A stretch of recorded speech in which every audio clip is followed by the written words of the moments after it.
Yoo harka fuune akkam jirtanii hordoftoota chaanela eebbisaa intartiimentii jalatti warri argamtan nageenyi araarri waaqayyoo isiniif haa ta'u lafaaf iddoo jirtanitti jechaadha.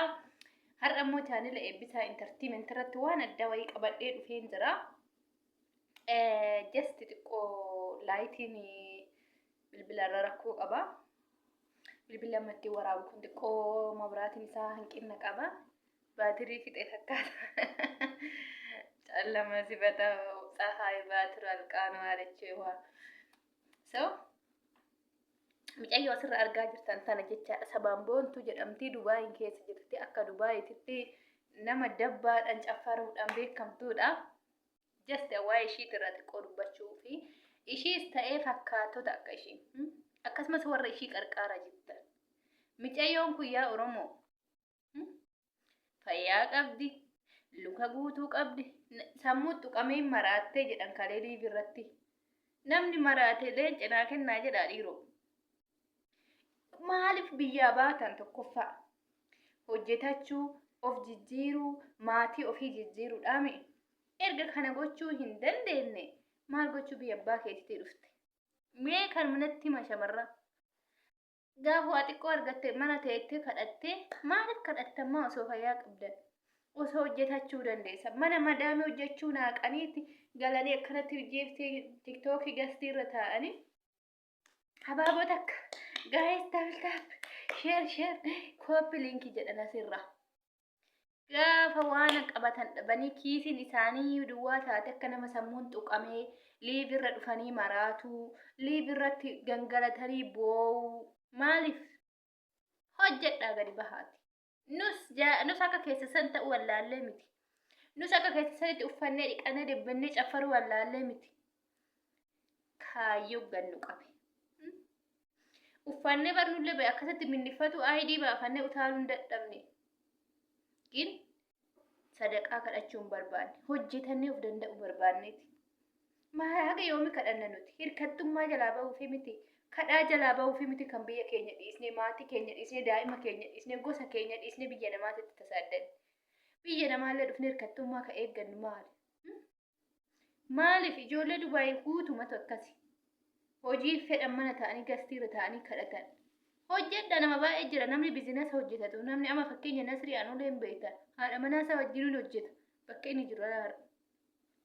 Bakka inni jiru laala isarraa fakkeenya fudhaa ijoolleen Dubaayii. Amma mucayyoo sabaamboontuun tun gaafa sargii dhiyoo kana ishiidha kadabbaa akkana godhaa ture miidiyaarra.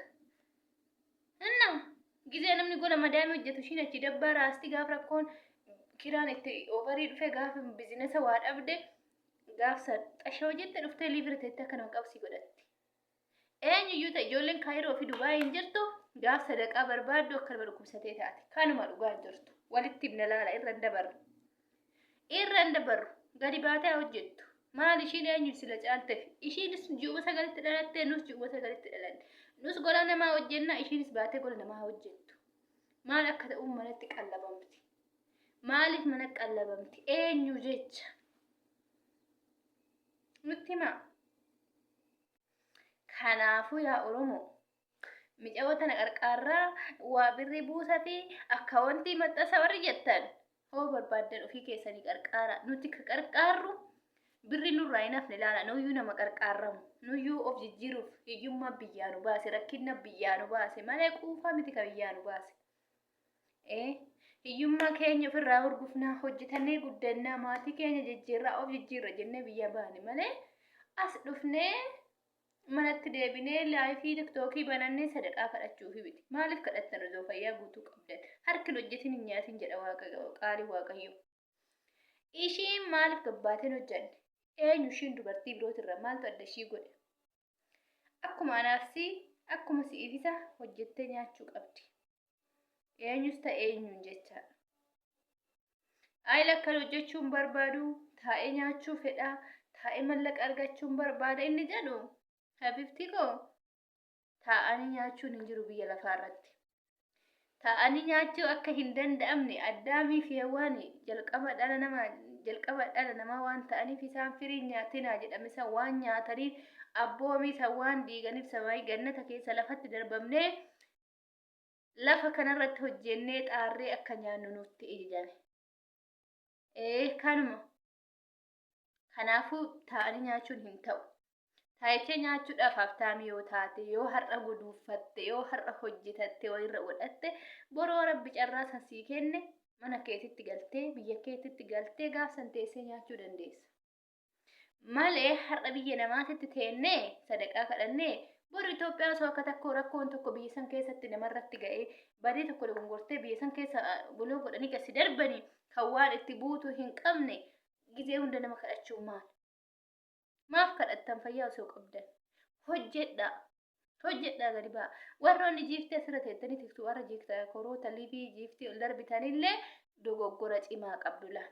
Dogongorri cimaan isin qabdan maa inni? Dogongorri cimaan isin qabdan warra kadhatu kana jajjabeessuu kennuu fi odoo fayyaa qaban in qarqaartanii mee Itoophiyaa rakkataa meeqa qabna?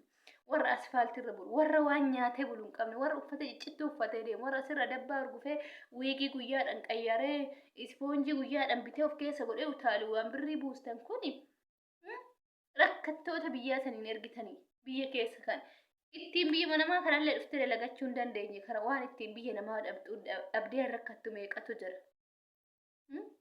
Meeqatu jira?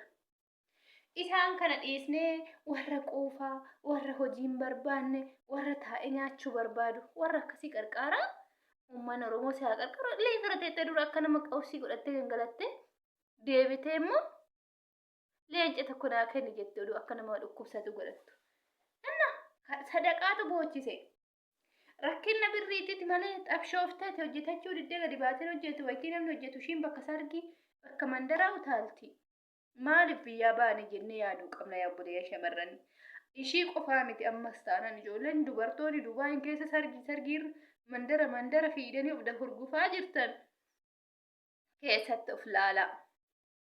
Hojjetadhaa. Guduuffadhaa. Maaliif biyyaa baane jedhaa. Meeqa warri suuqii banatee hojjetaa jiru Dubaayii keessatti meeqa warri daldaalaa jiru. Akka bishaanitti isinillee isaanii gadi maaltu isin godhe. Isinis juma sagalee dhalattan isaanis juma sagalee dhalatan. Hunduu biizinasa. Karoora itti hojii beekuu dhabuudha. Akkamitti akka guddatan beekuu dhabuudha. Akkamitti akka guduuffatan beekuu dhabuudha. Kana dhabuu irraa kan kaane gadi baanee asii of urgufuu. Of urgufnee gaafa immoo kiraan manaa nutti ofarii dhufe gaafa elektirikiin ifaan duratti taqoxaaree jedhe waan kaffalannu yoo dhabne gadi baanee akka nama maraatee Oromoo na dhiisaa maal sin godhee qoricha itti godhanii marratanii maraachanii Oromoota akkana godhee safara Oromoon jirtu baqadha inde Oromoon maal ishii godhe in kenninoo jedhe mirga eemaa sadaqaa hojjeta biyyaa wanni ishii baase jijjiiramuudha hojjechuudha gadi of qabdee gola shama madaan hojjechuu qabdi ijoolleen baay'ee mana madaamii tuffachuu irraa kan bakkeetti baasanii rakkoo akkanaati isaa xalamtan innaa gola madaamii maaliif tuffattu haga yoomii tuffattu hojjechuu biyyaa baane guduuffachuu biyyaa baane of jijjiiruu biyyaa baane malee maramnee ciisuu miti. Maramnee ciisuu miti siree irratti deebine. Erga maramtanii ciisuu erga siree irratti deebitanii sadaqaa kadhachuu maal gochuu biyyaa baatarri sharaa fadhaa Itoophiyaatti asfaaltii taa kadhadhaa. Kadhaanis yoo no. Indee gastii guutanii wiigii qaxxalatanii asirra of urgufaa baanii gaafa rakkoon xiqqoo xabbashanii jedhan immoo dhukkubsadhee Oromoo waanatti godhee uummata natti falfalee maal sinitti falfala maal qabdii itti falfalan ofiifuun kadhatti aarte masilaa goggootes boonjii of keessa gootee of urguftu kana jedhan itti waa godhanii dhiisaa dhugaa dhiisaa hojjetadha hojiidhaaf biyyaa baatan waa guduuffachuu biyyaa baatan asit dhuftanii rakkoo keessan lama kufuurra gizee fayyaa qabdan hojjetadha. Oo dadhabdanii dhugaadhaan dhukkubsattan osoo hojjettoo dhukkubsattillee hawaasni illee si bira dhaabbata. Garummoo osoo walii gadi deemtu osoo minnifattu osoo asii sargii mandara lakkooftu hoo dhukkubsatte namni si rifatu hin jiru abiibti. Namni si dhukkee sitti hara malee namni somni si kennu hin jiru. Hojjetadhaa gadi bahaa. Kaayyaa biyyaa baaneef hin irraanfatinaa. Maal hojjechuu akka dhufu. maali egaa mana taa'u maatii keenya biran teennu waan achitti bara maatii keenya biratti waan nyaannu dhabne hin guddannaa jireenya gadi jireenya jiraannu san irra xiqqoo fooyyee godhannaa baadiyyaarra magaalatti ol guddannaa magaalaa keessatti shooppii xiqqoo ishee banannee of dandeenye jiraannaa waan ittiin boru gara fuula duraatti of jiraachisuu dandeenyu ka jedhu murteeffannee biyyaa baane malee asitti harka akkanatti yaadni godhanne asiin uumaneeri asiin geenye asiin ispoonjii achi afnee akkana harma akkana godhaa asirraa minnifate ofii miti minnifadhaa mirga keessan hin gadi baatanii kadhatina gadi baatanii oromoon abaarina gadi baatanii oromoon waa namaan kennu oromoon sadaqaa dhammaan sadaqaa biyyaa baate sadaqaa kadhachuu baate maaliif kadhattu fayyaa qabdu osoo humna qabdu osoo hojjetachuu dandeettu gizee silaa namni dalagatu ati mana caffaraa mana kaafee mana sargii bakka hunda zeerta gaaf rakkoo si mudate immoo maaf gaati baatee owaasa boottare hin booyin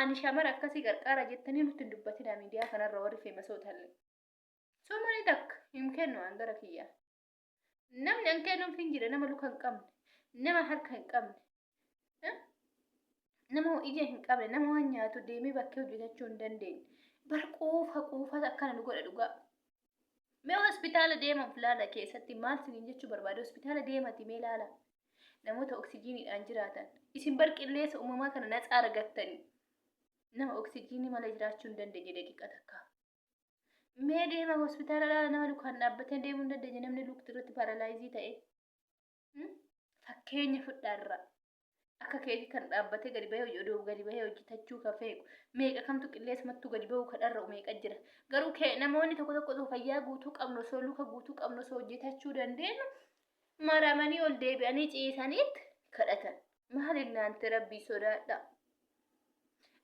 sodaadha maa birrii hojiillee yoo dhabame maa birrii xiqqishuudhaan kuma takkaan mana namaa qacaramtanii hojjanne biyya san birrii Dubaayii kuma takkaa mana namaa hojjette birrii Itoophiyaa 50 sii taati 50 san kuma irraa kuma 2 kuma 3 akkasuma biratti waan shaamboo keetii akkasan bifattee kuma 40 takkaayyuu gadi buufatte si fayyaddi wayirra si buute ji'aan kuma 40 gadi buufte kasaaraan hin jiru laa gaaf dhukkubsattillee waan itti jaallattu tokko hin dhabdu gaaf beeloftallee waan nyaattu hin dhabdu gaaf kiraan manaa sitti dhufellee waan kaffalattu hin dhabdu kana hunda osoo beektan ol deebitanii godhatti ciistanii kaatanii gadi baatanii nutti hin booyina osoo hojjetachuu dandeessan osoo fayyaa guutuu qabdan osoo gadi baatanii galuu dandeessan osoo ol deebi'uu dandeessan hin kadhatinaan sinitti hime dhugaa maaliif kadhattumaa hojjechuu dandeessu bar fayyaa guutuu qabdu bar osoo fayyaa qabdan osoo dandeessanii hojjetuu dandeessa nama meeqa kan fayyaa hin qabne isaan san yoo kennin illee rabbirraa argan nama akkana kana qarqaaruu cubbuudhayi maaliif qarqaarsa barbaade namni akkana hojjetachuu namni danda'u namni socho'uu danda'u namni waakii gochuu danda'u namni deddeemuu danda'u isheen maraattee sabamboontuun qalbii ta'e qorichatti godhanii